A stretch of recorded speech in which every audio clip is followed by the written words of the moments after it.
Hello, in front of me I've got Xiaomi Redmi 10. In this video I'll show you how to use Google Assistant on lock screen.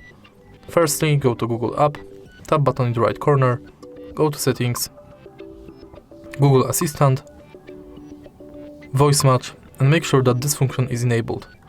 Now you can go to lock screen and make sure that this is also enabled. Now lock the screen and simply say, "Hey Google, what's the weather like today?" It's 8 and clear. Today, it'll be partly cloudy, with a high of 12 and a low of -2. If you find this video helpful, please leave like, comment and subscribe.